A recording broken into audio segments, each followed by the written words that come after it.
You know, it's so easy to look at a company, see it's making a profit, and think, wow, they must be doing everything right. But is that really the whole story? Today, we're going to put on our detective hats because there's a hidden truth to what makes a business truly great, and it goes way beyond just the bottom line. And here's the central puzzle, right? A company can absolutely be profitable, but also be a complete mess on the inside. I mean, think about it. They could be making money while just wasting resources, moving at a snail's pace, and leaving massive opportunities on the table. So how do we, from the outside, spot that difference? Well, the secret is to stop looking at profit and start asking a totally different set of questions. To crack this case, we're going to need the right tools. We're all familiar with profitability ratios.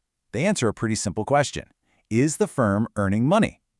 But to find out how well the firm is running, well, for that, you need a different toolkit entirely. And that's where activity ratios come in.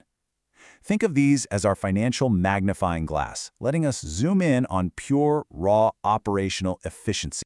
So, what's the big secret behind all these ratios? What's the master key that unlocks this whole mystery?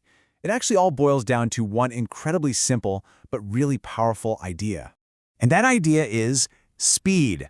Seriously, that's it. When you're talking about operational efficiency, it is all about how fast a company operates. How quickly are things flying off the shelves? How fast are they collecting cash from customers? How efficiently are they using their massive assets to generate sales? In this game, speed is everything. Now, in financial terms, this concept of speed has a name. It's called turnover. A higher turnover rate just means the company is working its assets harder and faster to make money. It's converting its resources, its products, its buildings, its cash, into revenue more frequently. A high turnover, that's almost always the sign of a well-oiled machine.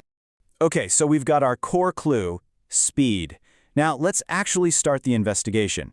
We're going to follow the trail of money and goods right through the company's day-to-day life, what it sells, who it sells to, and who it buys from. Our first stop is the warehouse. A company can have millions of dollars of product just sitting there. But you know what? If it's not selling, that's just cash collecting dust. So the first question is, how fast are they actually moving their inventory? The tool for this job is the inventory turnover ratio. It tells us exactly how many times a year a company sells through its entire stock of goods and then replaces it. It's a direct measure of both how much people want their stuff and how good their supply chain is. So for our example company, the evidence shows their inventory turns over 8 times per year. Okay, but what does that actually mean in real terms? Well, if you take the 365 days in a year and divide by that turnover of 8, you learn that the average item sits on the shelf for about 46 days before it's sold. Is that good or bad? Well, it totally depends on the industry. A grocer moves way faster than a car dealer. But now we have our first solid piece of evidence. Great, so the products are selling, but making a sale is only half the battle. If you sell something on credit, you haven't actually made a dime until the customer pays you. So our second clue is all about cash collection. We measure this with the debtor's turnover ratio, sometimes called the receivables turnover. It tells us how many times a year the company collects all the money it's owed. In simple terms, how good are they at getting customers to pay up? The evidence shows our company collects its debts 12 times per year. Again, let's translate that into a time frame that's a bit more intuitive. We do the same quick math. 365 divided by 12, and we find it takes them, on average, about 30 days to get paid after a sale. This is a crucial number known as the average collection period. But hang on, this is where it gets interesting. You'd think faster is always better, right? But think about it. If your collection period is too short, it could mean your credit terms are so strict that you're actually scaring away customers. See, true efficiency is often a very delicate balancing act. We've seen how fast the company sells and how fast it gets paid.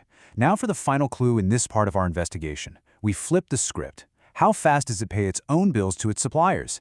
This reveals a lot about its cash management strategy. The creditor's turnover ratio, or payables turnover, shows us just that.